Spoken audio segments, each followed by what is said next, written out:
जी, बिस्मिल्लाहिर्रहमानिर्रहीम। कैसे हैं स्टूडेंट्स? हमने बेटे कल, वालेकुम अस्सलाम, ठीक है, तो हम कल से जहाँ पे हमने डिस्कशन क्लोज की थी वहीं से हम दोबारा उसको टेकअप करते हैं। अल्फा ब्लॉकिंग ड्रग्स आपको मैंने बता दी थी, ठीक है। All active by oral and parenteral route, कुछ उसमें से नॉन सेलेक्टिव अल्फा ब्लॉकर्स हैं और कुछ सेलेक्टिव अल्फा ब्लॉकर्स हैं। नॉन सेलेक्टिव में इरिवर्सिबल हैं और वो लॉन्ग एक्टिंग होते हैं। मैंने आपको बताया था कि जिसका नाम लंबा हो, फिनॉक्सीबेंजामीन लंबा नाम है, तो इट रेफरेंस के लिए आप याद रख सकते हैं कि ये 48 आवर्स के लिए it's duration of action is 48 hours, ठीक है। स्लाइटली अल्फा सिलेक्टिव है, दोनों को ब्लॉक करती हैं लेकिन अल्फा 1 को ज़्यादा ब्लॉक करती है। और फेंटोलामीन इज रिवर्सिबल, इसकी half life is 2 to 4 hours. Selective alpha blockers में हमने प्रेजोसिन, डॉक्सेजोसिन और टेरेजोसिन, ये अल्फा 1b जो कि वेसल्स के अंदर होते हैं, सबक्लैंक्टिक वेसल्स के अंदर होते हैं, ये वाले रिसेप्टर्स उनके ऊपर एक्ट करते हैं और एंटी हाइपरटेंसिव के तौर पे यूज होते हैं, ठीक है। और टेंसुलोसिन और एल्फुल्जोसिन और सिलोडोसिन ये अल्फा 1a के ऊपर इफेक्ट करते हैं। और ये अल्फा 1a कहाँ पे होते हैं? ये प्रोस्टेट के अंदर होते हैं और प्रोस्टेट के मसल्स को ये जाके रिलैक्स करते हैं। अल्फा 1 ब्लॉकर्स प्रेजोसिन, डॉक्सेजोसिन, टेरेजोसिन जो है वो वेसल्स के मसल्स को, स्मूथ मसल्स को रिलैक्स करते हैं, जबकि अल्फा 1a ब्लॉकर जो है टेंसुलोसिन और उस ग्रुप की बाकी दोनों ड्रग्स ये प्रोस्टेट के मसल्स को रिलैक्स करती है और उससे वो पैसेज यूरिन को थोड़ा सा मिल जाता है और पेशेंट की जो फ्रीक्वेंसी ऑफ यूरिन है नाइट खास तौर पे वो कम हो जाती है। सिलेक्टिव अल्फा 2 ब्लॉकर्स जो एम्बीन है, इसका कोई खास यूज नहीं है, इसको आप रहने दें। तो उसके बाद नेक्स्ट स्लाइड पे हम जाते हैं।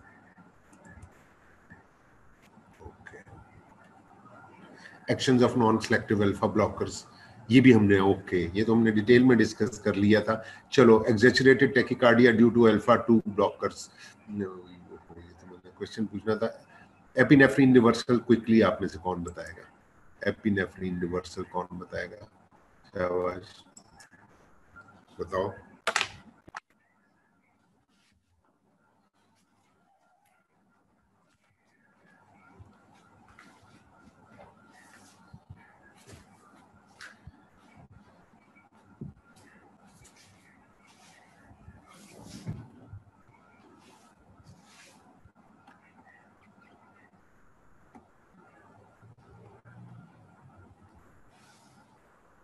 जी अल्लाह का शुक्र। और यू? एपिनेफ्रिन रिवर्सल आप में से शाबाश कोई बताया? I am fine. Seemab, thank you, आपने हाल पूछा मेरा। आप ये बताएं कि एपिनेफ्रिन रिवर्सल क्या होता है? आप ही बताएं। चलो,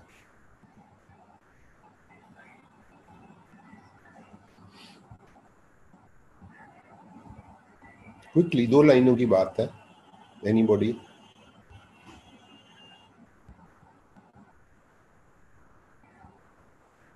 कोई और लड़कों में से कोई?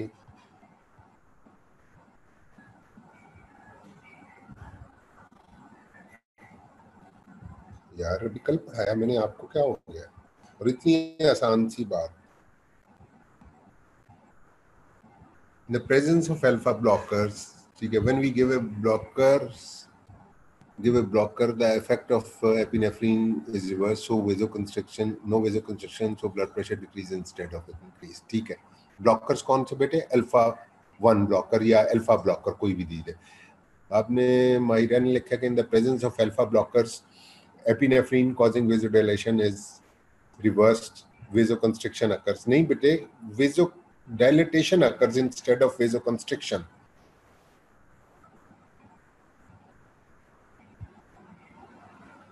epinephrine is reversed followed by alpha blockade। आप इसको एक लाइन में कहना चाहें तो आप ये कहेंगे कि the vasoconstrictive effect of epinephrine is reversed if alpha blockers are given before the epinephrine. ठीक है, epinephrine increases the BP, but when first alpha 2 block and then give epinephrine, it reverse the effect. ठीक है, ठीक है. Alpha blockers कोई भी दे दो, ठीक है, जो नॉन सिलेक्टिव हो या सिलेक्टिव हो, चूंकि अल्फा 1 को दोनों ब्लॉक करते हैं. ओके, अब ये मुझे बताइए आप में से कि कौन के एग्जैचुरेटेड टेकिकार्डिया क्यों होता है नॉन सिलेक्टिव अल्फा ब्लॉकर्स के साथ. एग्जैचुरेटेड टेकिकार्डिया क्यों होता है नॉन सिलेक्टिव अल्फा ब्लॉकर्स के साथ. ये ले, मैंने स्लाइड बदल दी है ताकि आप वहां से देख के नहीं मुझे बताएं. Exaggerated tachycardia alpha 1 selected alpha 1 blocker से नहीं होता, इतना होता है लेकिन एग्जैचुरेटेड होता है नॉन सिलेक्टिव अल्फा ब्लॉकर से, फेंटोलामीन और फेनॉक्सीबेंजामीन से. क्यों? उसको एक्सप्लेन करें ना कि अल्फा 2 ब्लॉकर व्हेन गिवन, और अकेले अल्फा 2 से नहीं टेकिकार्डिया हो जाता, वो अल्फा 1 और अल्फा 2 दोनों से, चूंकि वो इनिशिएट अल्फा 1 के ब्लॉकेट से होता. अल्फा 1 के ब्लॉकेट से विजुअलाइजेशन होती है और रिफ्लेक्स टेकिकार्डिया होता है. बैरोरिसेप्टर्स के थ्रू हायर सेंटर्स तक मैसेज जाता है कि ब्लड प्रेशर इज फॉलिंग, तो वहां से टेकिकार्डिया शुरू होता है. लेकिन अल्फा 2 ब्लॉकेड की वजह से सिंपैथेटिक डिस्चार्ज ज्यादा हो जाता, और वो ज्यादा सिंपैथेटिक डिस्चार्ज जो है दैट कॉजेस एग्जैजरेटेड टेकिकार्डिया. ठीक है, शाज़मी ने लिखा है non selective cause more tachycardia as alpha 1 blockade lead to visualisation and reflex cardia and lead to excess norepinephrine. Very good, शाबाश. ठीक है, this is the exact answer जो शाज़मी ने लिखा है कि non selective cause more tachycardia because alpha 1 blockade leads to vasodilatation and reflex tachycardia and alpha 2 block leads to excess norepinephrine release. ठीक है, ये अल्फा 2 प्री सिनेप्टिकली होते हैं. कल आपको मैंने डिटेल में समझाया था कि फीडबैक मैकेनिज्म जो सिंपैथेटिक सिस्टम का है या एपिनेफ्रिन रिलीज का, ये इवन एसिटाइलकोलिन की रिलीज का और इंसुलिन की रिलीज का भी वो manifest through the presynaptic receptors, alpha receptors. ठीक है, अल्फा 2 जिन्हें कहते हैं. Okay, now we move ahead. अब हमने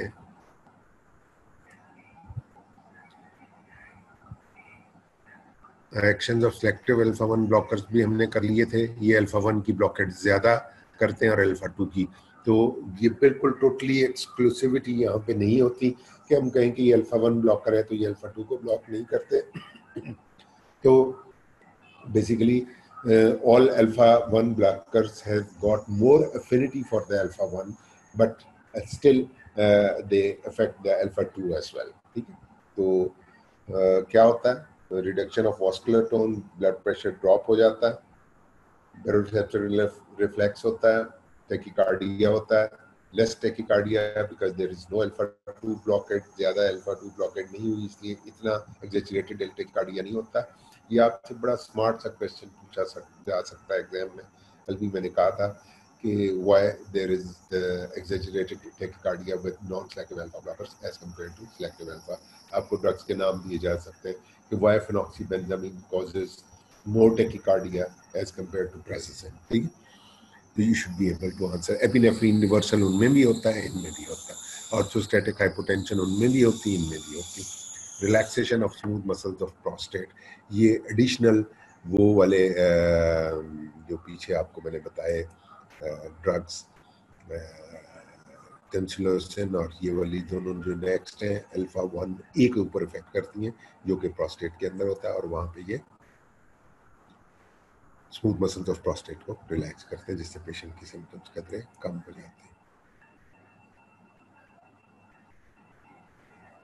ये हमने डिस्कस कर लिया पहले, ये भी डिस्कस कर लिया कल. एपिनेफ्रिन रिवर्सल की ये सारी डायग्राम्स हैं. Clinical uses of alpha blockers, phenoxybenzamine pre surgical management of pheochromocytoma. ठीक है, सीवियर हाइपरटेंशन, उसमें चूंकि बहुत ज़्यादा एपिनेफ्रिन और एपिनेफ्रिन एड्रिनल कॉर्टेक्स से रिलीज हो रही होती, तो हम इसको एड्रिनल मेडुला से रिलीज हो रही होती, तो उसको हम उस हाइपरटेंशन को कंट्रोल करने के लिए फियोक्रोम इसमें फिनॉक्सीबेंजामीन देते हैं। कार्सिनोइड ट्यूमर ये एक और तरह का ट्यूमर है जिसमें के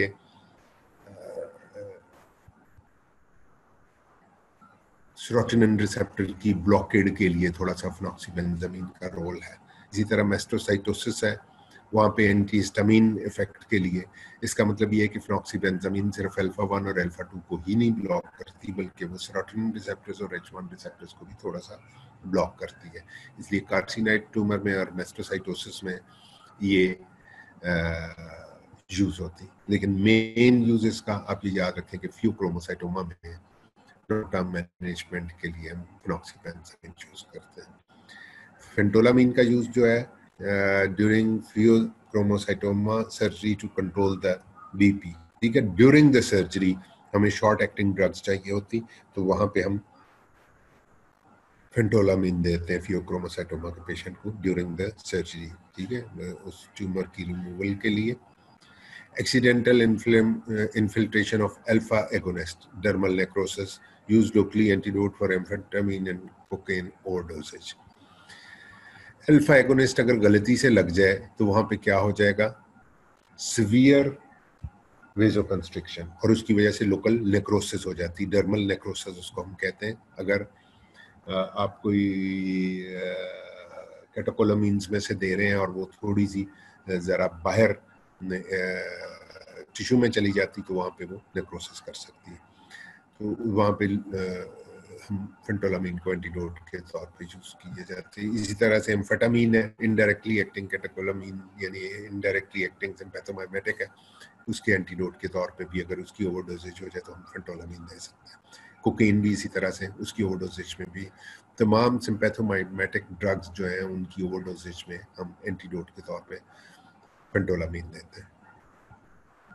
कोकेन चूंकि ड्रग ऑफ अब्यूज भी है इसलिए उसके ओवरडोजेज के केसेस ऑफ एंड ऑन देखने को मिलते रहते हैं। और एम्फेटामीन भी ड्रग ऑफ अब्यूज है, बेसिकली लोग उसको किक के लिए और पढ़ाइयाँ करने के लिए दिन रात और साल के आखिर में पढ़ने के लिए चाय के कप्पों में डाल डाल के पीते हैं। तो उसकी ओवरडोजेज अगर हो जाए तो ब्लड प्रेशर शूट अप कर जाता है बहुत बुरी तरह से, तो उस वहाँ पे एंटीडोट के तौर पे हम फेंटोलामीन को यूज करते हैं। For rebound hypertension caused by sudden cessation of clonidine, ठीक है। क्लोनिडीन क्या थी, अल्फा 2 एगोनिस्ट थी, और क्लोनिडीन देने से सिंपैथेटिक आउटफ्लो कम हो जाता है। लेकिन अगर आप एकदम पेशेंट को कई महीनों तक आप देते रहे क्लोनिडीन और उसके बाद एकदम से जब बंद कर दें तो एकदम से सिंपैथेटिक ओवर डिस्चार्ज होता और बहुत ज़्यादा ब्लड प्रेशर उससे शूट अप कर जाता। उस हाइपरटेंशन को, रिबाउंड हाइपरटेंशन हम उसको कहते हैं, उसको कंट्रोल करने के लिए भी हम फेंटोलामीन यूज करते हैं। रेनॉल्ड्स फिनोमिना कल मैंने आपको बताया था कि आर्टीरियल स्पैज्म हो जाता है फिंगर्स और टोज का, तो उस स्पैज्म को रिलीव करने के लिए भी जो ये अल्फा 1 ब्लॉकेड करते हैं तो ये स्मूथ मसल्स वेसल्स के हैं उनको रिलैक्स कर देते हैं, तो उनका ये भी एक यूज है।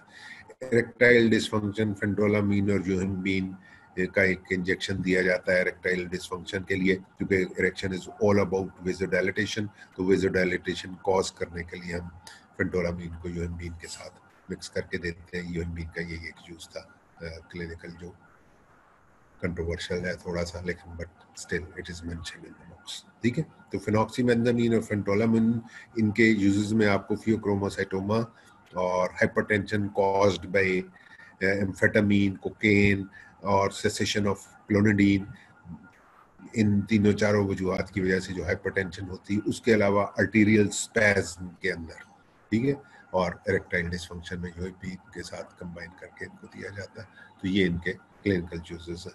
अब हम सिलेक्टिव अल्फा ब्लॉकर्स के क्लिनिकल यूजेस, प्रेजोसिन, डॉक्साइजोसिन, टेराजोसिन, या हाइपरटेंशन में यूज होते हैं। पक्की बात, इसके अलावा इनका और कोई खास यूज नहीं, and they are very effective group of drugs, very popular, ठीक है। और टेम्सिलोसन, इनमें से नीचे वालियों में से टेम्सिलोसन, ये यूरिनरी हेजिटेंसी, रिटेंशन इन बिनाइन प्रोस्टेटिक, बीपीएच इसे कहते हैं, बीपीएच का मतलब बिनाइन प्रोस्टेटिक हाइपरट्रॉफी। इसमें frequency of urine at night खास तौर पे ओल्ड एज में लोगों की बढ़ जाती है, ऑब्स्ट्रक्शन हो रही होती है यूरेथ्रा की बिकॉज ऑफ एनलार्ज्ड प्रोस्टेट, तो उसको मसल्स जब रिलैक्स होते हैं तो passage of urine becomes easier. ठीक है, कैंसिलोसिन ड्रग ऑफ चॉइस है उस सूरत हाल में, बाकी दोनों में ये यूज हो सकता है। टॉक्सिसिटी इनकी क्या है, इन सारों का first dose phenomena, selective beta 1 blocker हो या सॉरी बीटा 1 कह रहा हूँ, सिलेक्टिव अल्फा 1 ब्लॉकर हो या नॉन सिलेक्टिव हो, उनका ऑर्थोस्टैटिक हाइपोटेंशन वो सारा कॉज करते हैं। और ऑर्थोस्टैटिक हाइपोटेंशन क्या होती कि पेशेंट लेटे से जब उठ के खड़ा होता है पहले तो वो एकदम से उसकी वीनस पूलिंग हो जाती है, क्योंकि उसके मसल सारे वेसल्स के रिलैक्स हुए होते हैं और ब्लड पूल हो जाता है कैपेसिटेंस वेसल्स में और हायर सेंटर्स को नहीं पहुंचता सफिशिएंट सप्लाई, तो पेशेंट को थोड़ा सा चक्कर सा आता है, वो गिर पड़ता है, सिंकपी उसे कहते हैं। ठीक है, तो ऑर्थोस्टैटिक हाइपोटेंशन और फर्स्ट डोज के साथ ये खास तौर पे होता है। ठीक है, उसको फर्स्ट डोज फिनोमिना कहते हैं।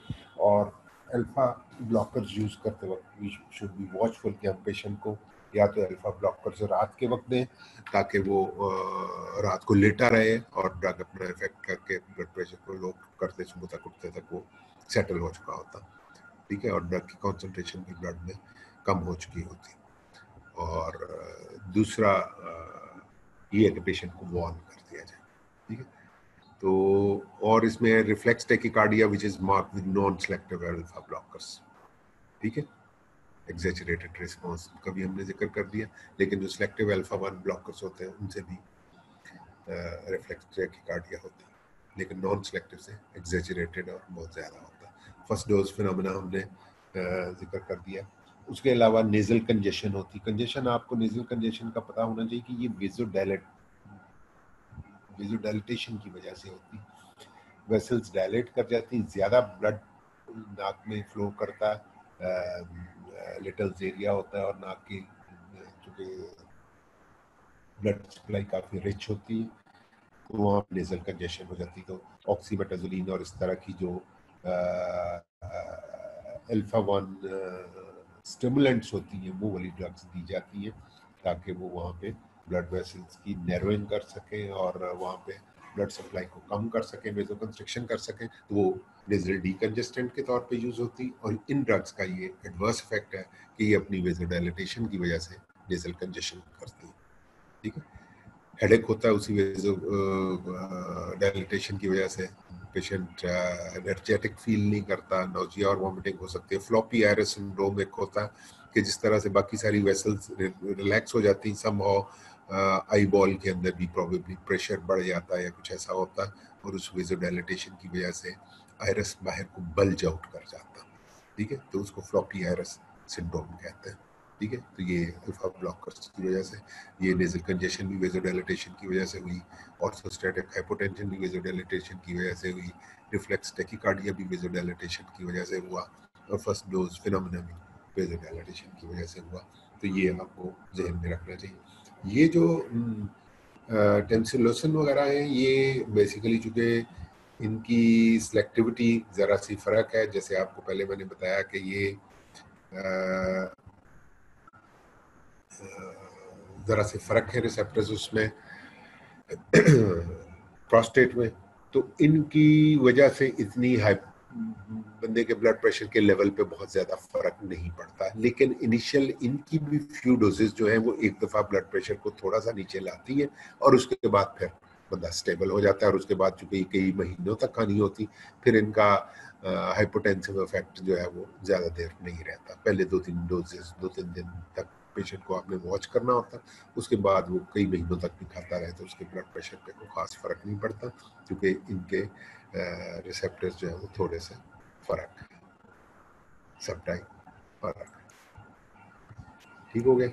उसके बाद हम बीटा ब्लॉकर्स को भी थोड़ा सा देख लें। All beta blockers used clinically are competitive pharmacological antagonist. कौन बताएगा फार्माकोलॉजिकल एंटागोनिज्म क्या होता है? क्विकली, थोड़ा सा टाइम है हमारे पास। फार्माकोलॉजिकल एंटागोनिज्म क्या होता है? चलो, तो सेव द टाइम मैं खुद ही आपको बता देता हूँ। फार्माकोलॉजिकल एंटागोनिज्म ये होता है कि जिस रिसेप्टर के ऊपर एगोनिस्ट काम करता है उसी रिसेप्टर के ऊपर एंटागोनिस्ट काम करे, इसको फार्माकोलॉजिकल एंटागोनिज्म कहते हैं। और अगर एक ड्रग एगोनिस्ट किसी और रिसेप्टर पे काम कर रहा है और एंटागोनिस्ट कहीं और किसी और सब टाइप पे काम करके उसको कॉम्पेंसेट कर रहा है उसके एक्शन को, तो उसको फिजियोलॉजिकल एंटागोनिज्म कहते हैं। जैसे हिस्टामीन के इफेक्ट को नॉरएपिनेफ्रिन या एपिनेफ्रिन ठीक करते हैं, वो H1 रिसेप्टर्स पे काम कर रही होती है, अल्फा रिसेप्टर्स पे, और उसके इफेक्ट को नलिफाई कर देती।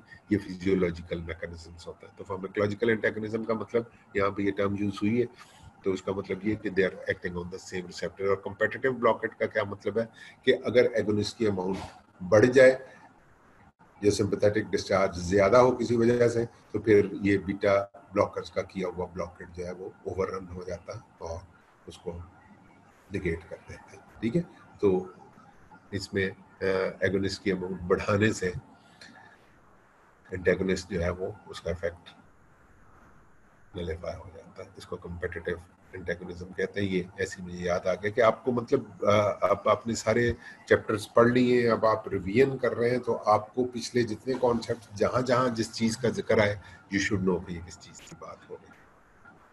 ठीक है, बीटा ब्लॉकर्स में बीटा 1 सिलेक्टिव, वो बीटा 1 को ज्यादा ब्लॉक करते हैं, बीटा 2 को कम करते हैं। ठीक है, बीटा 1 हार्ट में होते हैं और बीटा 2 लंग्स में होते हैं, और उसके अलावा स्केलेटल मसल्स की ब्लड वेसल्स में होते हैं। ठीक है, ये रिसेप्टर्स की लोकेशन आपको अब तक समझ में आ जानी चाहिए। तो बीटा 1 सिलेक्टिव जो है वो अटीनोलॉल इनका प्रोटोटाइप है, उसके अलावा एस्मोलॉल है, मेटोप्रोलॉल है, एसब्यूटोलॉल है और नेबिवोलॉल है। ठीक है, तो बीटा 1 सिलेक्टिव है ये, बीटा 2 को भी थोड़ा सा ब्लॉक करते हैं, लेकिन मेनली बीटा 1 सिलेक्टिव है। हार्ट के ऊपर इनका ज्यादा इफेक्ट होता है, लंग्स और स्केलेटल मसल्स की वेसल्स के ऊपर इनका बहुत कम इफेक्ट होता है। तो ऐसा कोई पेशेंट, हार्ट का पेशेंट जिसको साथ सीओपीडी या अस्थमा भी हो, और हम सिर्फ उसके हार्ट को स्लो करना चाह रहे हैं, ब्लड प्रेशर उसके को लो करने के लिए, या उसके एंजाइना को रिलीव करने के लिए, समटाइम्स वी नीड के हार्ट का हम लोड कम करते हैं, तो हम बीटा 1 सिलेक्टिव देते हैं ताकि उसके लंग्स को कुछ ना हो। ऐसे पेशेंट को जिसको हार्ट की वजह से हम बीटा ब्लॉकर देना चाह रहे हैं, लेकिन दूसरी तरफ उसको थोड़ा सा अस्थमा या COPD, chronic obstructive pulmonary disease जिसे कहते हैं, अगर वो हो, तो ऐसे पेशेंट को नॉन सिलेक्टिव बीटा ब्लॉकर देने से ये होगा कि इधर से उसका हार्ट तो स्लो डाउन आप कर देंगे, लेकिन दूसरी तरफ बीटा 2 इफेक्ट की वजह से उसकी वेजो कंस्ट्रिक्शन हो जाए, ब्रोंको कंस्ट्रिक्शन हो जाएगी और उसका अस्थमा और खराब हो जाएगा। तो इसलिए बीटा 1 सिलेक्टिव का यूज किया जाता है ताकि वो बीटा 1 पे ही mainly effect. Non selective beta blockers में प्रोप्रानोलॉल, ये प्रोटोटाइप है, नेडोलॉल, टिमोलॉल, पिडोलॉल, ये आपको नाम याद करने होंगे। इन सारों के आखिर में ओ ए LOL लॉल, ठीक है, ये नाम से। Combined alpha and beta blockade, labetalol और कार्बिडोलॉल, ये दो ड्रग्स हैं जो अल्फा और बीटा दोनों को ब्लॉक करती हैं। इनका भी हम थोड़ा सा जिक्र करेंगे, ये प्रेगनेंसी में जो हाइपरटेंशन होती है उसमें यूज होता है। तो ये एटिनोलॉल आपने याद रखना है बीटा 1 सिलेक्टिव में, और प्रोप्रेनोलॉल नॉन सिलेक्टिव में। ये प्रोटोटाइप्स हैं और बाकी भी नाम इनको सारे आने चाहिए। तो ये वाली जो ड्रग्स हैं एसब्यूटोलॉल और पिडोलॉल, ये पार्शियल एगोनिस्ट है, ये बाकी सारे ब्लॉकर्स हैं, एंटेगोनिस्ट हैं, जबकि एसब्यूटोलॉल और पिडोलॉल इनको पार्शियल एगोनिस्ट कहते हैं। यानी ये सर्कुलेटिंग कैटेकोलामीन्स एपिनेफ्रिन, नॉरएपिनेफ्रिन को इफेक्ट नहीं करने देते इन रिसेप्टर्स के ऊपर, लेकिन इनका अपनी एक इंट्रिंसिक सिंपैथोमाइमेटिक एक्टिविटी, IS से कहते हैं intrinsic sympathomimetic activity at beta 1 and beta 2। ठीक है, कि ये यानी जहाँ पे आपको पार्शियल एगोनिस्ट और एंटेगोनिस्ट का फर्क पता होना चाहिए कि एंटेगोनिस्ट सर्कुलेटिंग एगोनिस्ट को काम ही नहीं करने देता और खुद वहाँ पे जाके बाइंड करके बैठ जाता है, जबकि जो पार्शियल एगोनिस्ट होते हैं समटाइम्स हमें मतलब पेशेंट के ब्लड प्रेशर को हमने ड्रॉप करना है या एंजाइना या किसी और वजह से हम उसको बीटा ब्लॉकर देना चाह रहे हैं, लेकिन एट द सेम टाइम वो ऑलरेडी पेशेंट जो है वो उसका हार्ट रेट स्लो है और हमें ये खदशा है कि उसको हम अगर इनमें से कोई ड्रग देंगे या इनमें से कोई ड्रग देंगे तो उसका हार्ट बिल्कुल स्टॉप ही ना हो जाए। तो ऐसे ब्रेडिकार्डिया के पेशेंट को जो जिसकी पहले कार्डियक एक्टिविटी भी ज़रा कम हो, तो ऐसे पेशेंट को हम फुल टाइम ब्लॉकर देने की बजाय हम पार्शियल एगोनिस्ट देते हैं, एंटेगोनिस्ट देने की बजाय हम पार्शियल एगोनिस्ट देते हैं, ताकि वो उनकी अपनी भी थोड़ी सी एक्टिविटी होती। वो एगोनिस्ट को तो काम नहीं करने देते, लेकिन खुद हार्ट के ऊपर थोड़ा सा काम करते रहते हैं और उसके रिदम को कायम रखते हैं और पेशेंट ब्रेडिकार्डिया में या हार्ट ब्लॉक में जाने से बच जाता है। तो ये एसब्यूटोलॉल और पिडोलॉल, इनको आपने खास तौर पे अलग से याद रखना कि पार्शियल एगोनिस्ट हैं ये, और इनकी अपनी एक इंट्रिंसिक सिंपैथोमाइमेटिक एक्टिविटी है। ठीक है, याद रहेगी ये बात। ओके, नेक्स्ट, ये नेडोलॉल और टिमोलॉल अलग से क्योंकि इनके ऊपर शॉर्ट क्वेश्चंस कहीं से भी आ सकता है और किसी भी वक्त आपको किसी ड्रग की जरूरत पड़ सकती है। तो ग्लाकोमा आपको पता क्या होता है, इंट्राकुलर प्रेशर बढ़ जाता। तो ग्लाकोमा की ट्रीटमेंट की बहुत सारी मोडेलिटीज है। उसमें हम बीटा ब्लॉकर भी देते हैं, उसमें हमारे पास और भी, अभी हमने पूरा एंड पे एक स्लाइड इसके लिए रखी हुई जिसमें कि सारी ड्रग्स जो ग्लाकोमा में दी जाती हैं उनमें से कुछ ड्रग्स हैं जो कि सिंथेसिस एक्वस ह्यूमर की जो है वो कम करती हैं, और कुछ ड्रग्स हैं जो कि आउटफ्लो को इनहेंस करती हैं, कि वहाँ से जो ब्लॉकेड हुई होती है आई के अंदर, जिसकी वजह से ग्लाकोमा होता है, उस ब्लॉकेड को रिलीव करके तो वो वहाँ से ग्लाकोमा को कम करते हैं। तो ये ग्लाकोमा में ये टिमोलॉल और नेडोलॉल जो है, ये क्रोनिक ओपन एंगल ग्लाकोमा का मतलब है कि ड्रेनेज वहाँ पे मसला ही नहीं है, वहाँ पे ओवर प्रोडक्शन सम हो रही सीडी बॉडी से उसकी एक्वस ह्यूमर की, ठीक है। तो वहाँ पे ये दोनों ड्रग्स लॉन्ग टर्म यूज के लिए, long term management of glaucoma के लिए नेडोलॉल और टिमोलॉल दी जाती। ये ग्लाकोमा में प्रोडक्शन ऑफ एक्वस ह्यूमर को कम करती है, ठीक है।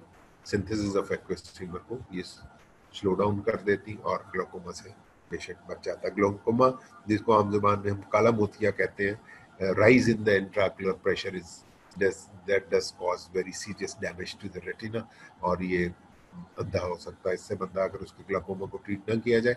और लॉन्ग टर्म मैनेजमेंट के लिए, I remember my father was a patient of glaucoma, so all his life he kept on putting these timolol, probably Betagan के नाम से आती थी सब, तो वो फॉर years and years ही यूज दिस, ठीक है। तो ये आपको ये स्लाइड इतनी देर मैंने इसलिए रखी कि बीटा 1 ब्लॉकेट के नाम, अभी इतना टाइम नहीं कि मैं आपसे दोबारा ये स्लाइड हटा के इनके नाम पूछूं, but you should remember all this. और इसमें जिनकी इंट्रिंसिक सिम्पैथोमाइमेटिक एक्टिविटी है, जो पार्शियल एगोनिस्ट है, आपसे कोई भी पूछ सकता है कि किसी ऐसे बीटा ब्लॉकर का नाम बताएं जो कि पार्शियल एगोनिस्ट के तौर पे काम करता है, तो एसब्यूटोलॉल और पिडोलॉल, ठीक है। और अगर आपसे पूछा जाए कि ग्लाकोमा में कौन सी ड्रग्स यूज होती हैं लॉन्ग टर्म मैनेजमेंट के लिए, कौन सा बीटा ब्लॉकर यूज होता है, तो नेडोलॉल और टिमोलॉल, ठीक है। और अगर आपसे पूछा जाए कि एस्थमा को पेशेंट को अगर बीटा ब्लॉकर देना हो तो कौन सा देंगे, कौन सा आप बताएंगे, अगर एस्थमा के पेशेंट को बीटा ब्लॉकर देना पड़े तो कौन सा बीटा ब्लॉकर देंगे आप? ओके, बताएं, आप लोग बताएं, I am waiting for your response. अगर एस्थमा या सीओपीडी के पेशेंट को एटिनोलॉल, ठीक है, एटिनोलॉल या उसके साथ जो बाकी ड्रग्स हैं, बीटा 1 सेलेक्टिव, ठीक है, और एनी बीटा 1 कोई भी दिया जा सकता, ठीक है। Okay, now we move to the next slide.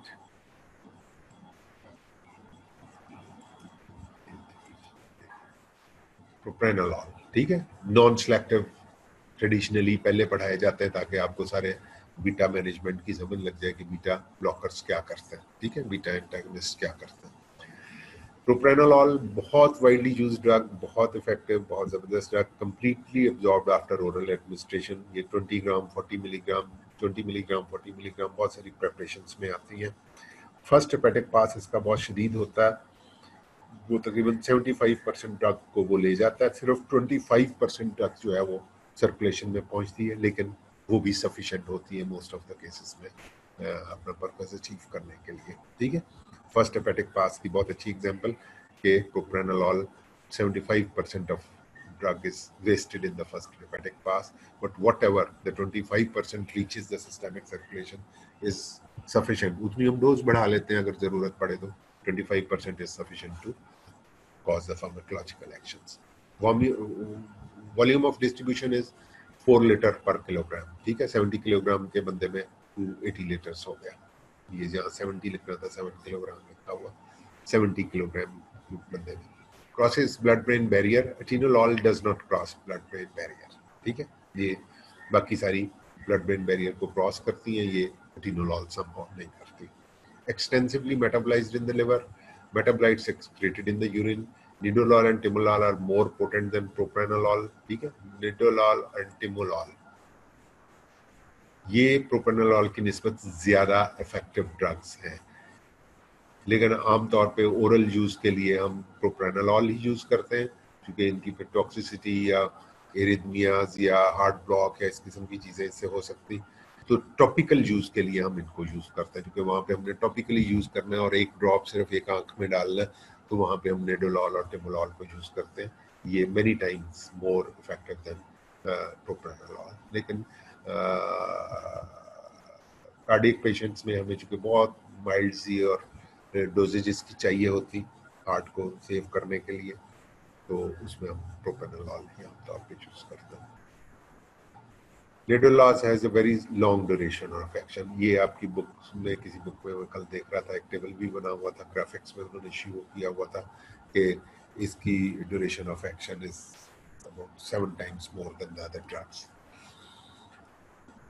Non selective beta blockers में से फार्माकोलॉजिकल एक्शंस इनके प्रोप्रानोलॉल के आप समझ लें, हार्ट के ऊपर negative inotropic and negative chronotropic effect. ठीक है, यहाँ एक दफा फिर नेगेटिव लिखा जाना चाहिए था। Negative inotropic and chronotropic effect depresses the sinoatrial node and atrioventricular nodes. ठीक है, ब्रेडिकार्डिया लिमिट्स द डोज। इसमें लिमिटिंग फैक्टर ये कि हार्ट को इतना स्लो डाउन कर देती। मैंने इसलिए बताया कि इसको हम प्रोप्रानोलॉल यूज करते हैं और बाकी दोनों जो हाइपोटेंसी निंडोलॉल टिमोलॉल इसलिए नहीं यूज करते कि हार्ट ब्लॉक ना हो जाए। ठीक है, cardiac output and workload and oxygen consumption of heart is decreased. तो यहाँ पे वर्कलोड और ऑक्सीजन कंजम्पशन कम करना हमें कहाँ पे इसकी ज़रूरत होती है, जहाँ पे एंजाइना हो पेशेंट को, वहाँ पे we need to decrease the. ये आमतौर पे क्वेश्चन पूछा जाता है स्टूडेंट से कि बीटा ब्लॉकर्स का क्या रोल होता है एंजाइना में। तो वो कहते हैं कि जी वो वेज़ोडाइलेटेशन करती है। तो जो करती वो वेज़ोडाइलेटेशन नहीं करती, वो हार्ट का वर्कलोड कम कर देती है, ऑक्सीजन डिमांड उसकी हार्ट की कम कर देते हैं beta blockers. That is why they are effective in chronic stable angina। ठीक है, वेसल्स के ऊपर बीटा ब्लॉकर्स का क्या इफेक्ट होता है? Beta 2 mediated vasodilatation in skeletal muscles. ठीक है, स्केलेटल मसल्स में बीटा 2 रिसेप्टर्स होते हैं और वहाँ पे वेज़ोडाइलेटेशन होती है एपिनेफ्रिन नॉरएपिनेफ्रिन की वजह से। ठीक है, और ये उसको ब्लॉक कर देते हैं। ये beta blockers prevent the beta 2 mediated vasodilation in the skeletal muscles. ठीक है, ये उनकी नैरोइंग कर देते हैं, टोन को राइज कर देते हैं। Total peripheral resistance initially increases, but with the chronic use of propranolol, somehow it fades out। ठीक है, इस बीटा 2 मीडिएटेड वेज़ोकंस्ट्रिक्शन जो है, ठीक है, तो उसको वेज़ोडाइलेशन को जब वो प्रिवेंट करते हैं तो हम इसको वेज़ोकंस्ट्रिक्शन कहेंगे। ये इससे टोटल पेरिफेरल रेजिस्टेंस इनिशियली बढ़ती है, लेकिन उसके बाद ये इफेक्ट फेड आउट कर जाता है और टीपीआर नॉर्मल पे आ जाती है। ठीक है, तो ब्लड प्रेशर राइज नहीं करता। अदरवाइज इतनी सारी स्केलेटल मसल्स के अंदर ये ब्लड वेसल्स होती हैं, अगर वहाँ पे वेज़ोकंस्ट्रिक्शन हो रही हो तो मुस्तकिल, तो उससे बीटा ब्लॉकर से ब्लड प्रेशर राइज करना चाहिए, जबकि इंस्टेड उनका ये कार्डियक इफेक्ट जो है, जो कार्डियक आउटपुट को कम करने वाला, उसकी वजह से उनका ब्लड प्रेशर कम हो जाता है। They are used as anti hypertensive drugs. ठीक है, propranolol is good to start the treatment. हम एंटी हाइपरटेंसिव ड्रग्स यूज करते हैं। एंटी हाइपरटेंसिव ड्रग्स में हम बीटा ब्लॉकर से मेनी टाइम्स ट्रीटमेंट शुरू करते हैं। ठीक है, तो initially there can be slight increase in the blood pressure, लेकिन बाद में वो फेड आउट कर जाता है वो effect. Suppression of rennin release. ठीक है, रेनिन क्या करता है? एंजियोटेंसिन 1 को रेनिन एंजियोटेंसिन 1 में कन्वर्ट होता है, फिर वो एंजियोटेंसिन 2 में कन्वर्ट होता है, जो कि पावरफुल वेज़ोकंस्ट्रिक्टर है। ठीक है, तो जब रेनिन रिलीज नहीं होता तो एंजियोटेंसिन 1 भी नहीं बनता और एंजियोटेंसिन 2 भी नहीं बनता, इसलिए total peripheral resistance long term use के साथ डिक्रीज हो जाती है। और गालिबन यही वजह है कि ऊपर उनका जो वेज़ोकंस्ट्रिक्टिव इफेक्ट बीटा 2 की वजह से आना था वो ओवररन हो जाता, और जो एंड रिजल्ट होता है वो ये होता है कि टोटल पेरिफेरल रेजिस्टेंस कम हो जाती और ब्लड प्रेशर फॉल करता।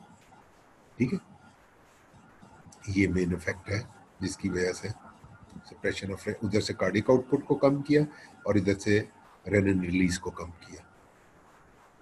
रेनिन का आपको पता है ना, एंजियोटेंसिन 1 और फिर angiotensin 2 which is a powerful वेसोकंस्ट्रक्टर।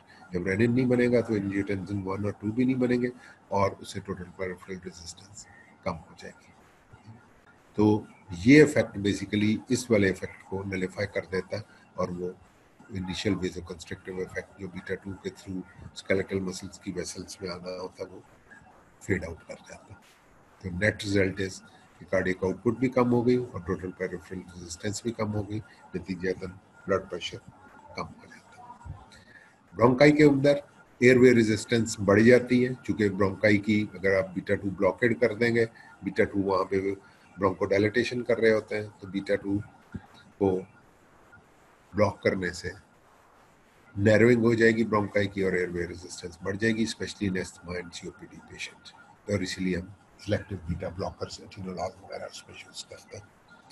आई में डिक्रीज्ड एक्वेसीमर प्रोडक्शन, ठीक है, एक्वेसीमर की प्रोडक्शन सीली बॉडी से उसको ये कम कर देते हैं, इसलिए वो लॉन्ग टर्म मैनेजमेंट में यूज होते हैं ग्लाकोमा की। मेटाबॉलिक इफेक्ट क्या होते हैं कि ये ग्लाइकोजेनोलिसिस इन लिवर, ग्लाइकोजेनोलाइसिस कह लें, ये ग्लाइकोजेनोलिसिस हमारे टीचर्स कहा करते थे, ये उसको डिक्रीज करते हैं, लाइपोलाइसिस को डिक्रीज करते हैं, ग्लूकागॉन की सिक्रीशन को डिक्रीज करते हैं, और इस सारे कुछ का नेट इफेक्ट ये आता है कि पेशेंट का ग्लूकोज लेवल, ग्लूकागॉन भी आपको पता है कि ये सर्कुलेटिंग ग्लूकोज लेवल को एनहेंस करता है, इंसुलिन कम करती है, ग्लूकागॉन ज़्यादा करता है। चीज़ों को बेटे याद रखने का तरीका यही है कि आप जहाँ पे जो चीज़ आए उसको समझने के लिए, ग्लूकागॉन का इफेक्ट नहीं याद हो रहा तो आप इंसुलिन का याद करें, और इंसुलिन के बिल्कुल अपोजिट ग्लूकागॉन करती। इंसुलिन सर्कुलेटिंग ग्लूकोज लेवल को कम करती है, अपटेक इनटू द सेल्स बढ़ाती है, ग्लूकागॉन जो है वो इसके अपोजिट करता है, वो सर्कुलेटिंग ग्लूकोज का लेवल एनहेंस करता है।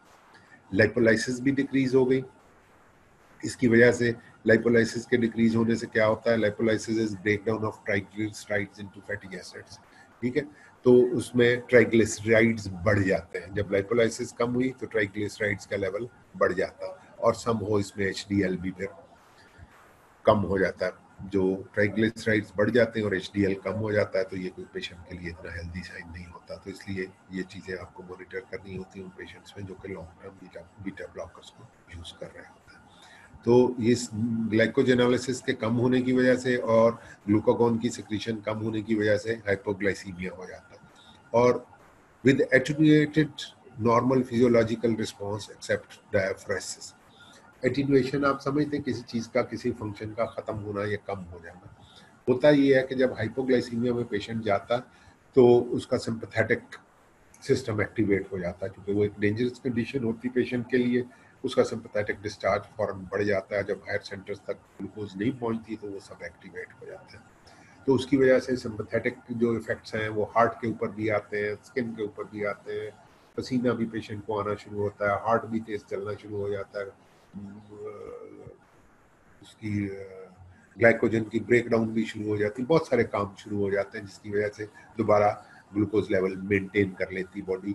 लेकिन अगर पेशेंट बीटा ब्लॉकर ले रहा है तो उसके नतीजे में सवाए ये पसीना, डायफ्रेसिस कहते हैं, जो पसीना आता है उसको, ठीक है, तो सवाए पसीना आने के बाकी सारे उसके साइंस जो है, जो हार्ट का तेज होना है, ग्लाइकोजन का टूटना है, वो सारे इफेक्ट्स जो है वो नलिफाई हो जाते हैं, क्योंकि वहाँ पे सारे बीटा रिसेप्टर जिन्होंने मीडिएट करना था सेक्शन को, उनको आपने ब्लॉक कर दिया। तो डायफ्रेसिस चूंकि एसिटाइलकोलिन के थ्रू मैनिफेस्ट हो रही होती है, इसलिए वो बच जाती है, और बाकी सारे इफेक्ट्स। तो हाइपोग्लाइसीमिया में जो प्रोटेक्टिव एक मैकेनिज्म बंदे का मैनिफेस्ट होना होता है through the release of catecholamines, यानी उसके सिंपैथेटिक डिस्चार्ज की वजह से जो एक्टिविटी होनी होती है, और हाइपोग्लाइसीमिया से जिसने बचाना होता है वो नहीं हो पाती। तो इसलिए हम उसको कहते हैं कि normal physiological response is attenuated, physiological response खत्म हो जाती है या कमज़ोर पड़ जाती है बीटा ब्लॉकर। तो this is a very dangerous condition कि एक तरफ आप ग्लाइकोजेनोलिसिस नहीं होने दे रहे और दूसरी तरफ ग्लूकागॉन भी सिक्रीट नहीं हो रहा और हाइपोग्लाइसीमिया की तरफ पेशेंट जा रहा है, और ख़ास तौर पे अगर वो इंसुलिन ले रहा है तो ये बहुत डेंजरस कंडीशन हो जाती कि उसको इंसुलिन भी उसके ब्लड लेवल को डाउन कर रही है, ये ग्लाइकोजेनोलाइसिस का ना होना भी ब्लड लेवल को डाउन कर रहा है, ग्लूकागॉन का ना होना भी उसके शुगर लेवल को डाउन कर रहा है, और दूसरी तरफ से जो फिजियोलॉजिकल रिस्पॉन्स आनी थी वो नहीं आ पा रही, क्योंकि आपने बीटा ब्लॉकर सारों को ब्लॉक कर दिया।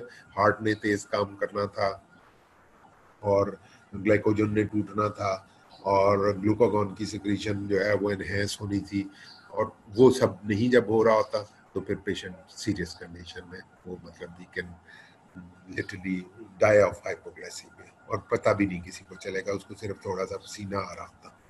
ठीक है, तो ये एक डेंजरस कंडीशन है। So we have to be watchful while giving non selective beta blockers to any heart patient, sorry diabetic patient, ठीक है, जो इंसुलिन के ऊपर भी है खासतौर पर। ये बात आपको समझ आ गई? मुझे क्विकली बता दें, अगर नहीं है तो मैं इसको रिपीट किए देता हूँ। प्लीज लेट मी नो अगर आपको ये बात समझ आ गई।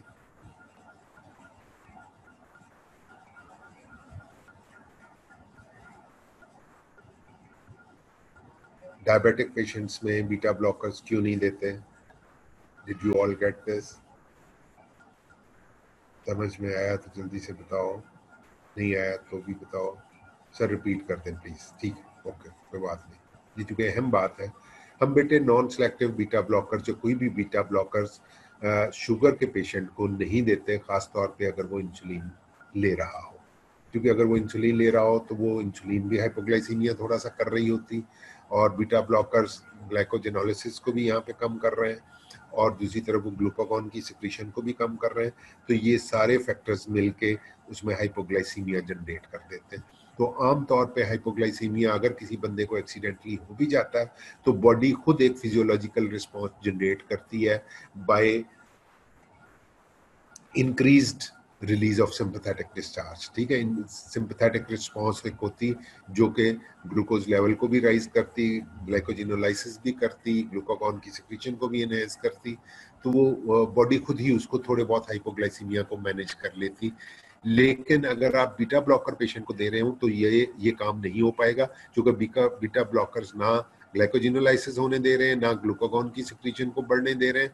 तो नतीजतन हमें ना पेशेंट का हार्ट रेट तेज होगा, ना कुछ और होगा, हमें पता ही नहीं चलेगा कि पेशेंट जो है वो हाइपोग्लाइसीमिया में है, सिवाय इसके कि उसको थोड़ा बहुत पसीना आ रहा होता। तो we can misjudge the patient and patient may die of hypoglycaemia without we knowing it. ठीक है, हमारे पता चले बगैर वो। तो इसको आप ध्यान से दोबारा देखिएगा स्लाइड को, या बुक से पढ़िएगा तो आपको मजीद एलैबोरेट हो जाएगी। ठीक है, अब हम नेक्स्ट स्लाइड पे चलते हैं। एनिमल मॉडल कार्डियक ट्रायल ये रहने दें, अभी हमारे पास टाइम कम है। Therapeutic uses of beta blockers, ये देखिए इतने सारे थेरेपेटिक यूजेस बीटा ब्लॉकर्स के। हाइपरटेंशन में यूज होते हैं, मल्टीपल मैकेनिज्म्स इन्वॉल्व हैं, मतलब ये हार्ट को भी स्लो कर रहे हैं, रेनिन की रिलीज को भी कम कर रहे हैं, वगैरह वगैरह। ठीक है, तो प्रोप्रानोलॉल हाइपरटेंशन में यूज होती है। मायोकार्डियल इन्फेक्शन में प्रोफिलैक्टिक आफ्टर फर्स्ट अटैक, एक अटैक हो जाने के बाद हार्ट को हम दोबारा उसकी ऑक्सीजन कंजम्पशन को कम रखने के लिए या इन्फेक्शन के साइज को रिड्यूस रखने के लिए हम इमीडिएटली भी दे देते हैं, और एरिथमिया से बचाने के लिए, चूंकि प्रोप्रानोलॉल या बीटा ब्लॉकर्स एंटी एरिथमिक्स भी हैं, इन्फेक्शन के साइज को भी कम करते हैं, इन्फेक्शन मतलब नेक्रोसिस। ठीक है, और उसके अलावा हार्ट की ऑक्सीजन डिमांड को भी कम करते हैं, इसलिए मायोकार्डियल इन्फेक्शन में इनका रोल है। वेंट्रिकुलर टेकिकार्डिया में इतना रोल नहीं, सुप्रा वेंट्रिकुलर टेकी एरिथमियाज में प्रोप्रानोलॉल यूज होती है। मिग्रेन में प्रोफिलैक्टिकली जो उसकी एक फेज होती है पहली, उसमें प्रोप्रानोलॉल यूज होती। मिग्रेन के होने से पहले पेशेंट को पता चल जाता है, एक खास किस्म की उसको हेड में एक फीलिंग होती है, और से कहते हैं। तो उस ऑरा के दौरान अगर प्रोप्रानोलॉल दे दी जाए तो मिग्रेन का अटैक जो है वो बच जाता। ठीक है, ये आधे सर का दर्द होता है बड़ा शदीद किस्म का पेशेंट का, और इसमें प्रोफिलैक्टिक यूज है प्रोप्रानोलॉल का। हाइपरथायराइडिज्म में वाइड स्प्रेड जो सिंपैथेटिक स्टिमुलेशन है उसको ये ब्लंट कर देते हैं, और हार्ट रेट जो उसमें सबसे ज़्यादा तकलीफ दे पेशेंट के लिए हाइपरथायराइडिज्म में चीज़ होती है वो उसका पेल्पिटेशन और टेकिकार्डिया होता, उसको ये काबू में ले आते हैं बीटा ब्लॉकर्स। ये सब प्रोप्रेनोलॉल के यूज हैं और ये बहुत इफेक्टिव है। क्रॉनिक ओपन एंगल ग्लाकोमा में ये सिंथेसिस एक्वस ह्यूमर की को कम करते हैं, उसमें टिमोलॉल यूज होती है। इसकी ड्यूरेशन ऑफ एक्शन भी चूंकि काफ़ी लंबी है, तो दिन में एक दफ़ा ये ड्रॉप्स डालने होते हैं और patient is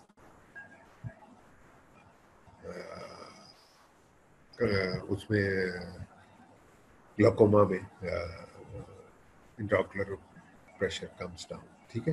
hypertension with moderate bradycardia. ठीक है, मॉडरेट ब्रेडिकार्डिया हो तो उसमें मैंने पहले आपको क्या बताया कि हम उसमें देंगे पार्शियल एगोनिस्ट, वो वाले बीटा ब्लॉकर जिनकी इंट्रिंसिक सिंपैथोमाइमेटिक एक्टिविटी है।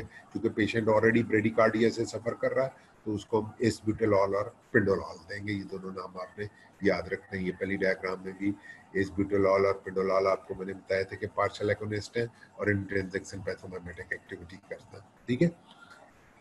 हाइपरटेंशन विद एस्थमा, सीओपीडी वगैरह हो तो फिर एटिनोलॉल और मेटोप्रोलॉल बीटा 1 सेलेक्टिव देते हैं ताकि उनके लंग्स की और ब्रोंकाई की नैरोइंग ना हो। एंजाइना में reduced oxygen demand specially in chronic stable angina. ठीक है, स्टेबल एंजाइना में ऑक्सीजन डिमांड को कम लेवल पे रखने के लिए एटिनोलॉल और मेटोप्रोलॉल बीटा 1 सेलेक्टिव एंटागोनिस्ट ये देते हैं। क्रॉनिक हार्ट फेलियर में मेटोप्रोलॉल और बिजोप्रोलॉल का यूज है। ये थोड़ा सा कंट्रोवर्शियल है, इसके ऊपर डिस्कशन होती है। हार्ट फेलियर में ये चूंकि हार्ट को फर्दर स्लो डाउन करते हैं तो उसका नुकसान भी हो सकता है। ठीक है, तो इसके ऊपर थोड़ी सी डिस्कशन आपकी बुक्स में भी है और उसको देख लीजिएगा। तो एक खास स्टेज पे हार्ट फेलियर की पे इनका एक रोल है, ब्लाइंडली इनको नहीं देना चाहिए। प्रेगनेंसी इंड्यूस्ड हाइपरटेंशन, एक्लेम्पशिया जिसे हम कहते हैं, उसमें लिबेटोलॉल देते हैं जो कि अल्फा और बीटा ब्लॉकर दोनों को करती है ब्लॉक। एक तो वो अल्फा ब्लॉकर्स के जरिए वो पेरिफेरल वेज़ोडाइलेटेशन कॉज करेगी और बीटा ब्लॉकर के थ्रू वो हार्ट को स्लो डाउन करेगी। तो डबल मैकेनिज्म वहाँ पे अल्फा और बीटा दोनों की ब्लॉकेट जो है वो उसके थ्रू हम ब्लड प्रेशर को मैनेज करेंगे। ये सीरियस कंडीशन होती है जिसमें बेबी को भी और मदर को भी दोनों को खतरा होता है और बहुत शूट अप ब्लड प्रेशर कर जाता है। इसमें लिबेटोलॉल इज यूज्ड। ठीक है, तो ये इतने सारी drugs with specific their indications ये आपको यूजेस में बता दें। ये आपको अलग से क्वेश्चन आ सकता है कि कौन सी ड्रग्स हैं जो कि चूंकि अब ये सारी ड्रग्स आप ऑलमोस्ट पढ़ चुके हैं, तो आपको ये बड़ा अच्छा क्वेश्चन आ सकता है कि ग्लाकोमा में कौन कौन सी ड्रग्स दी जाती। तो उसमें बीटा ब्लॉकर्स जो हैं उनके नाम आपको याद होने चाहिए कि कौन कौन से इनमें से। टिमोलॉल सबसे लॉन्ग एक्टिंग है और टिमोलॉल यूज की जाती है और ये एक्वस ह्यूमर की प्रोडक्शन को कम करती है। ठीक है। अल्फा ब्लॉकर्स का क्या रोल है? अल्फा ब्लॉकर्स एक्वस ह्यूमर की प्रोडक्शन को भी कम करते हैं और उसकी आउटफ्लो को भी बढ़ाते हैं। बीटा ब्लॉकर्स भी यूज होते हैं, अल्फा ब्लॉकर्स भी यूज होते हैं। एप्राक्लोनिडीन, ठीक है, ये अल्फा एगोनिस्ट है, सॉरी अल्फा ब्लॉकर नहीं, अल्फा एगोनिस्ट है। एप्राक्लोनिडीन एंड ब्राइमोनाइडीन, ये क्लोनिडीन से याद रखें कि ये क्लोनिडीन से की थोड़ी सी अमेंडेड फॉर्म है। ये एक्वस ह्यूमर की प्रोडक्शन को भी कम करते हैं और उसके फ्लो को भी बढ़ाते हैं।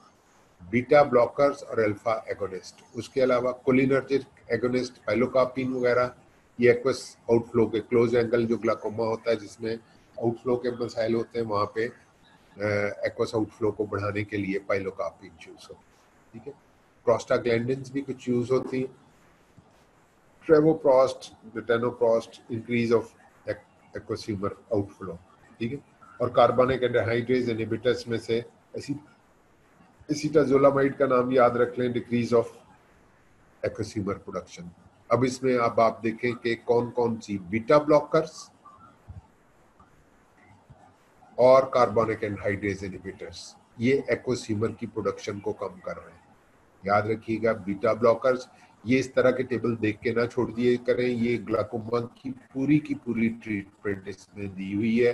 5 ऑप्शंस उन्होंने आपको दे दी इसमें से ये बीटा ब्लॉकर्स और कार्बनिक एनहाइड्रेज इनहिबिटर्स, ये दोनों एसिटाजोलामाइड, ठीक है। ये डाययूरेटिक्स में आपने इसका जिक्र पढ़ा होगा। कार्बोनिक एनहाइड्रेज इनहिबिटर्स का एसिटाजोलामाइड इधर से याद कर लें और उधर से टिमोलॉल याद कर लें कि ये दोनों एक्सिमर की प्रोडक्शन को कम करते हैं। जो अल्फा एगोनिस्ट है, क्लोनिडीन ग्रुप की जो ड्रग है एप्राक्लोनिडीन, ये एक्सिमर की प्रोडक्शन को भी कम करती है और उसके आउटफ्लो को भी बढ़ाती है। तो जो कोलिनर्जिक एगोनिस्ट हैं और जो ये प्रोस्टाग्लैंडिन्स हैं, ये इंक्रीज ऑफ एक्वस आउटफ्लो, ठीक है, एक्वस की वहाँ पे ड्रेनेज को या आउटफ्लो को बेहतर करते हैं। तो ये सारे ग्रुप्स का मैकेनिज्म ऑफ एक्शन और एक एक ड्रग का नाम, इसमें से टिमोलॉल याद कर लें, इसमें से एप्राक्लोनिडीन याद कर लें, इधर से पाइलोकार्पिन है, इधर से लेटेनोप्रोस्ट है और इधर से एसिटाजोलामाइड है। ये सब ड्रग्स के नाम याद आपको कि ग्लाकोमा की सारी ट्रीटमेंट, ये समटाइम्स पूरा यूनिवर्सिटी क्वेश्चन आपसे आ जाता है कि हम ग्लाकोमा के पेशेंट को किस तरह से मैनेज कर सकते हैं। तो उसमें आपको and what are the drugs used in, what are their mechanisms, ठीक है। टेबुलर फॉर्म में बात आती है, पूछ लेते हैं तो आप उनको बता दें कि ये बीटा ब्लॉकर्स एक्वस ह्यूमर की प्रोडक्शन को कम करते हैं और कार्बोनिक एनहाइड्रेज इनहिबिटर्स भी एक्वस ह्यूमर की प्रोडक्शन को कम करते हैं। और ये दो ग्रुप्स जो है कोलिनर्जिक, पाइलोकार्पिन और ये प्रोस्टाग्लैंडिन्स, ये आउटफ्लो को बेहतर करते हैं और अल्फा एगोनिस्ट ये आउटफ्लो को भी बेहतर करते हैं और प्रोडक्शन को भी कम करते हैं, ठीक है। ये एक एडिशनल एक आपके स्लाइड आ गई है आपको इसका। Adverse effects of beta blockers, bronchoconstriction करते हैं। आपको पता है अगर हम बीटा 1 सेलेक्टिव नहीं देंगे तो हम उसके सीओपीडी को और अस्थमा को फर्दर खराब कर लेंगे, ठीक है।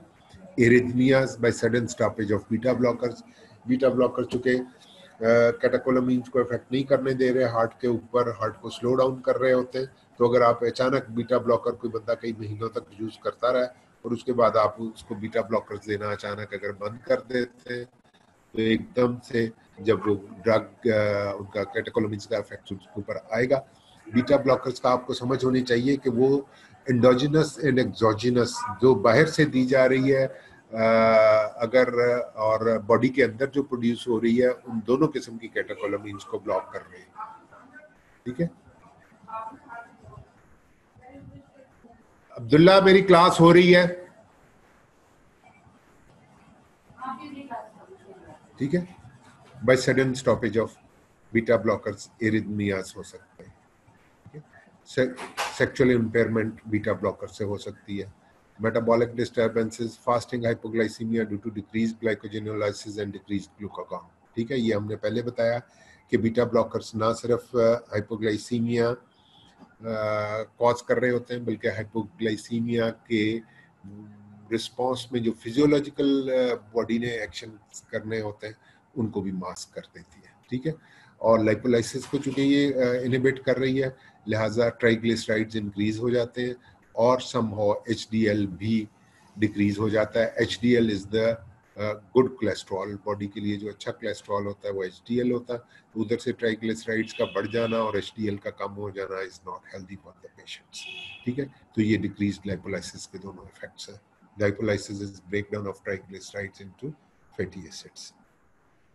सीएनएस के ऊपर इफेक्ट्स भी प्रोप्रेनोलॉल के होते हैं, depression, dizziness, lethargy, hallucination, short term memory loss, emotional liability, labile हो जाता है, मतलब इमोशनली स्टेबल नहीं रहता बंदा, और विविड ड्रीम्स होते हैं, उसको मतलब बहुत ऐसे ड्रीम्स आते हैं जो बिल्कुल उसको लगता है कि रियलिटी में इसके साथ सब कुछ हो रहा है। तो इस किस्म के इफेक्ट्स प्रोप्रेनोलॉल के साथ ऑब्जर्व किए गए, ठीक है। चूँकि ये बहुत पॉपुलर ड्रग है और हाइपरटेंशन में और हाइपरथायराइडिज्म में और एरिथमियाज में और एंजाइना में और बहुत जगहों पे यूज हो रही होती, इसलिए इसके सीएनएस इफेक्ट्स के बारे में हमें वॉचफुल रहना चाहिए कि पेशेंट की पर्सनैलिटी ही बदल जाए मेडिसिन लेते लेते, तो वी शुड बी वॉचफुल। और स्पेशली एंटी हाइपर और इन सारी एलिमेंट्स के लिए हमारे पास ऑल्टरनेटिव ड्रग्स मौजूद हैं बहुत सारी। हम हाइपरटेंशन को भी और बहुत सारी ड्रग्स दे के मैनेज कर सकते हैं। एस इनहिबिटर्स हैं हमारे पास, डायरेक्ट वेज़ोडाइलेटर्स हैं हमारे पास, तो फिर हमें चाहिए कि we keep on switching on the medicine, हर 2-4-6 महीने के बाद हम मेडिसिन चेंज करते हैं, ठीक है। With this we come to the end of adrenergic blockers, ठीक है। आपका ऑटोनॉमिक नर्वस सिस्टम इंक्लूड हो गया। कोई क्वेश्चन अगर आप लोगों को कहीं से कुछ पूछना है?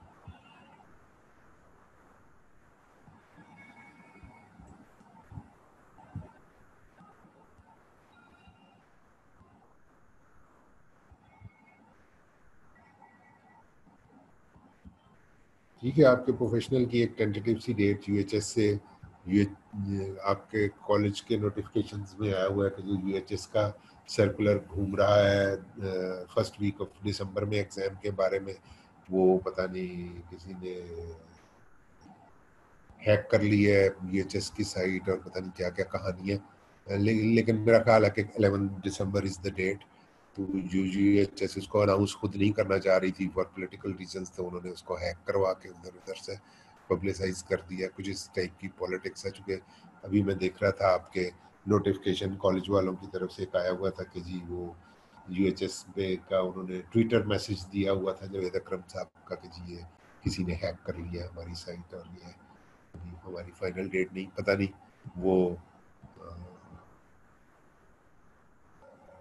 जावेद अकरम साहब का मैसेज फैब्रिकेटेड था या डेट शीट। बहरहाल सबका यही ख्याल है कि दिसंबर के फर्स्ट वीक में, सेकंड वीक में आपके इंशाल्लाह एग्जाम्स होंगे। तो उससे पहले शायद 1-2 महीने की क्लासेस आपकी प्रैक्टिकल्स वगैरह करने के लिए या आपके एक्सटेंसिव प्रेपरेटरी टेस्ट वेस्ट लेने के लिए वो आई एम नॉट श्योर, ये अभी नेक्स्ट वीक में इंशाल्लाह ईद के बाद डिसाइड होगा, ठीक है।